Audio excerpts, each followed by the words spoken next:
Do livro Caminho, Verdade e Vida, capítulo 60 de 180, Prática do Bem, psicografado pelo médium Francisco Cândido Xavier, através do Espírito Emmanuel. 60 de 180, Prática do Bem. Porque assim é a vontade de Deus que, fazendo o bem, tapeis a boca à ignorância dos homens loucos. Primeira Epístola a Pedro 2,15. À medida que o espírito avulta em conhecimento, mais compreende o valor do tempo e das oportunidades que a vida maior lhe proporciona, reconhecendo, por fim, a imprudência de gastar recursos preciosos em discussões estéreis e caprichosas. O apóstolo Pedro recomenda seja lembrado que a vontade de Deus se faça o bem, impondo silêncio à ignorância e à loucura dos homens. Uma contenda pode perdurar por muitos anos, com graves desastres para as forças em litígio.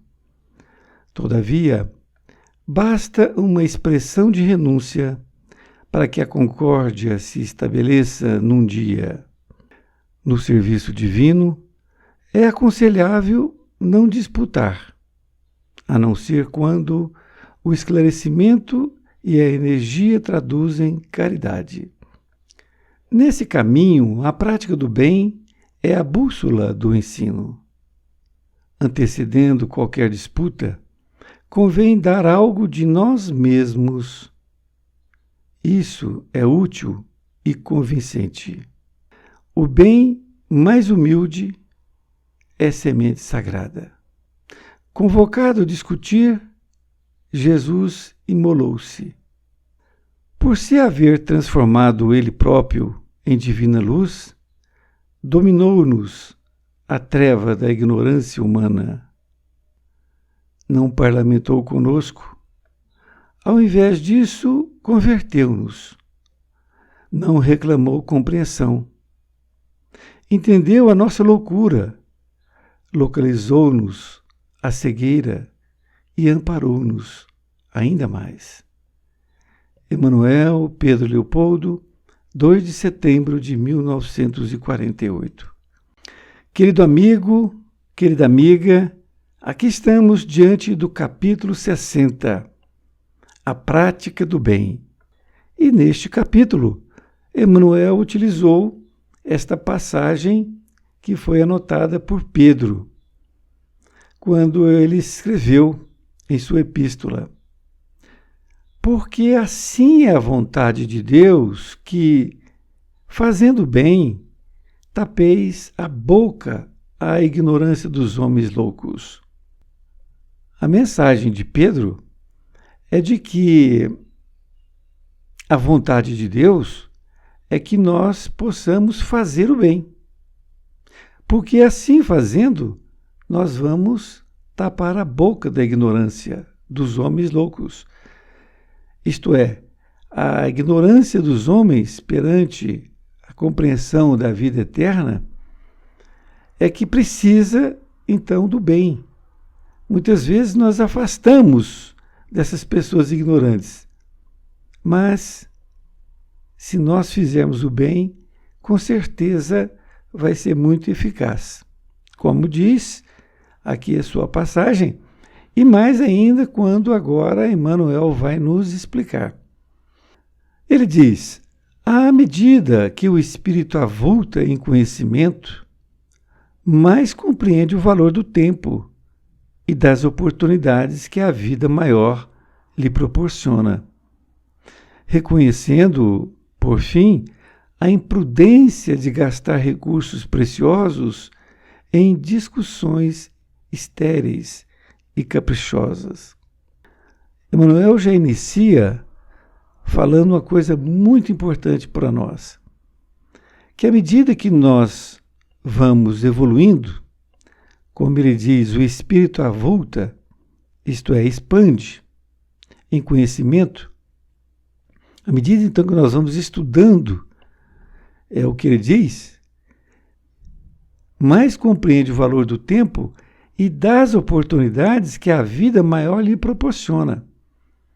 E é uma grande verdade isso, porque à medida que nós vamos aprendendo e tendo um conhecimento, nós vamos avultando o nosso espírito, o nosso conhecimento, e vai abrindo cada vez mais a nossa visão espiritual.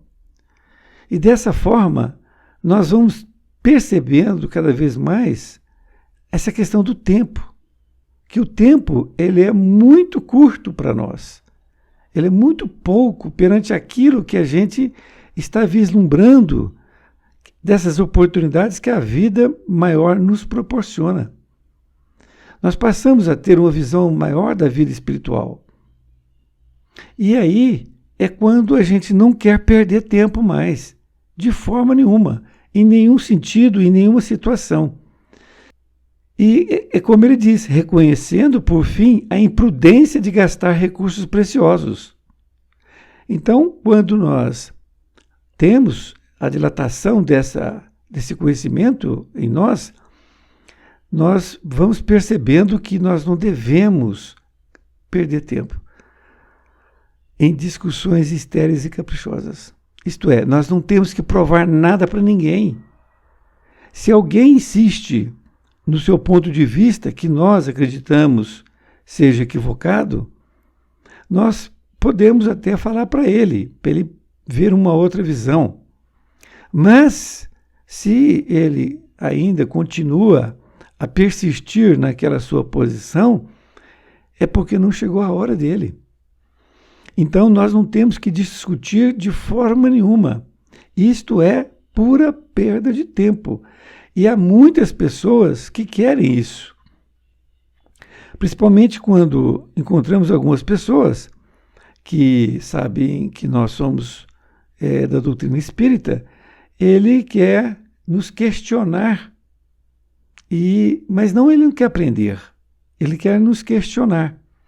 E quando você, então, fala alguma coisa, tentando ensiná-lo, vamos dizer assim, ele não quer. Ele quer uma contenda. E é isso que nós temos que ficar atentos para não cairmos nessas ciladas. É como Emmanuel está dizendo, discussões estéreis, sem sentido, sem valor nenhum. Na segunda parte, ele diz, o apóstolo Pedro recomenda seja lembrado que é da vontade de Deus se faça o bem, impondo silêncio à ignorância e à loucura dos homens. Desta forma, está muito claro que Pedro está nos lembrando que a vontade de Deus é que nós façamos o bem. Não temos que provar nada para ninguém, não temos que discutir com ninguém. E desta forma, como diz ele, impondo silêncio à ignorância e à loucura. Porque o silêncio, fazendo o bem e com o silêncio, nós vamos acalmar os ânimos. Porque duas pessoas só vão se degladiar, seja verbalmente, seja fisicamente, se os dois quiserem. Se um não quer, dois não brigam. Não tem esse ditado? E é exatamente isto que nós temos que pensar. Quando você estiver diante de uma situação dessa, lembre-se da lição.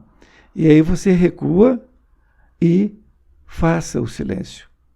Faça o silêncio e faça o bem. Ele continua dizendo que uma contenda pode perdurar por muitos anos com graves desastres para as forças em litígio. Olha, e como dura. Se nós formos analisar os processos judiciais dos homens, há processos que duram 10 anos, 20 anos. E durante esse período, o que acontece? Essas pessoas ficam se degladiando mentalmente uma com a outra. Porque uma acha que está com direito, a outra também acha que está no direito. As duas ficam se degladiando mentalmente, de forma de perder a sua vida, porque o objetivo principal passa a ser aquilo. Mas Emmanuel diz, todavia, basta uma expressão de renúncia para que a concórdia se estabeleça num dia. Então Emmanuel está nos dizendo que basta uma expressão de renúncia.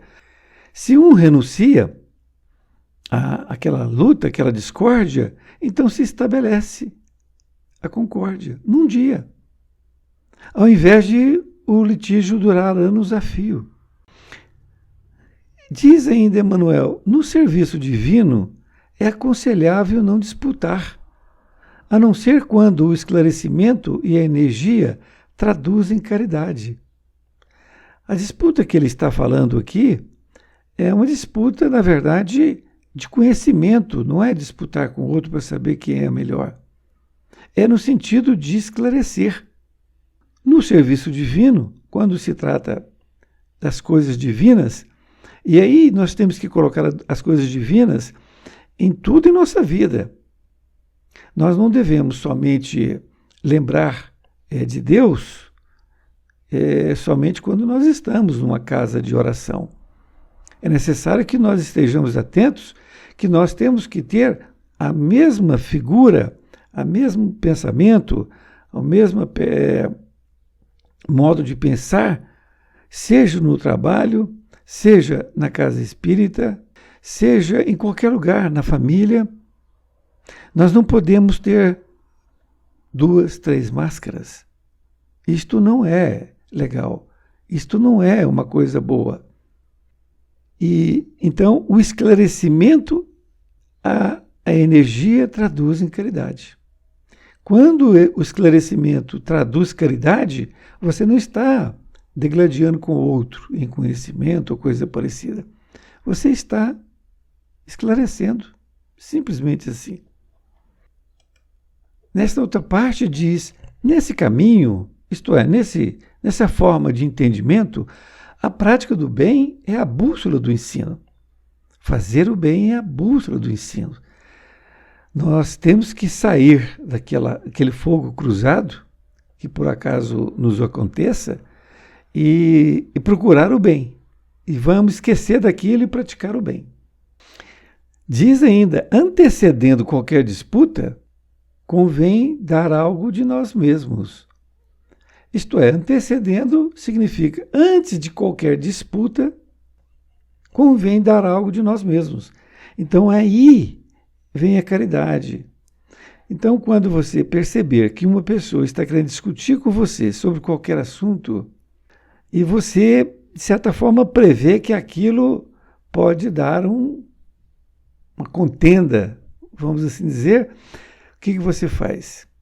Cala-se. Porque calar é a melhor solução. Deixa primeiro a pessoa equalizar as suas ideias, porque não é o momento, muitas vezes, de você falar. Então não seja apressado em querer expor o seu ponto de vista, mesmo que você não acredite que aquilo seja correto. Deixa ele pensar ainda daquela forma. Uma hora você vai conversar com ele a respeito dessa situação, mostra um outro ponto de vista. Diz para ele que é um outro ponto de vista. Não significa que o seu está correto. E Emmanuel diz aqui, isso é útil e convincente. Então, quando nós deixamos de entrar numa contenda, isto é útil. Por quê? Porque nós não vamos perder tempo. Diz ainda que o bem mais humilde é semente sagrada. O bem praticado com humildade, por saber que naquele momento é preciso ser humilde, recuar para não entrar na contenda, é semente sagrada. Isto é, ela vai germinar depois, mas depois, agora não. Convocado a discutir, Jesus imolou-se. Vejamos a comparação que Emmanuel faz. Que quando Jesus estava com Pilatos, ele começou a inquirir Jesus. perguntando se ele era rei dos judeus, aquelas coisas todas. E Jesus falou algumas palavras, mas não discutiu, não quis convencer ninguém naquele momento. Por quê? Porque não adiantava. O seu destino já estava traçado. E desta forma, ele imolou-se, ou seja, se deixou levar para a crucificação. E diz, por se haver transformado ele próprio em divina luz, dominou-nos a treva da ignorância humana. Por ser ele a luz divina, ele próprio dominou a treva. Essa treva da ignorância que existe na humanidade. Na conclusão, ele diz ainda de Jesus, ele ainda continua dizendo, não parlamentou conosco. A palavra parlamentar significa que vai discutir condições. A palavra parlamentar vem de parlamento, onde se discute muito, não é? Não parlamentou conosco, isto é, não discutiu conosco. Ele percebeu que o povo, naquele momento, os mandatários da lei naquele momento, estavam querendo fazer aquilo com ele. Então era inevitável. Não reclamou compreensão. Entendeu a nossa loucura. Localizou-nos a cegueira e amparou-nos ainda mais. Isto é, ele deu tempo para nós, para que nós pudéssemos refletir. Porque a maioria de nós, naquela época, não estávamos preparados para receber a boa nova, o seu evangelho. Por isto que ele deixou o tempo. Ele fez a parte dele. Deixou o conhecimento ali com os seus discípulos, que depois traduziram no seu evangelho, escrevendo, porque ele mesmo não deixou nada escrito. Olha que coisa magnífica. É uma lição para que nós possamos tê-la como parte das nossas vigilâncias. Porque Jesus disse, orai e vigiai. Orai 2 vezes por dia é o suficiente, ao acordar e ao deitar. Agora, a vigilância nisto é o dia inteiro. Porque quanto menos você espera, você recebe um telefonema, mal criado, vamos dizer assim. Quando você menos espera, você se depara com uma pessoa na rua que também quer descarregar em você alguma coisa. E é preciso ter essa lição guardada em nossos corações, para que a qualquer momento ela possa sair e nós exemplificarmos essa lição de forma tranquila. Foi muito bom para mim, espero que tenha sido para você. Um abraço, fique com Deus e até mais ver.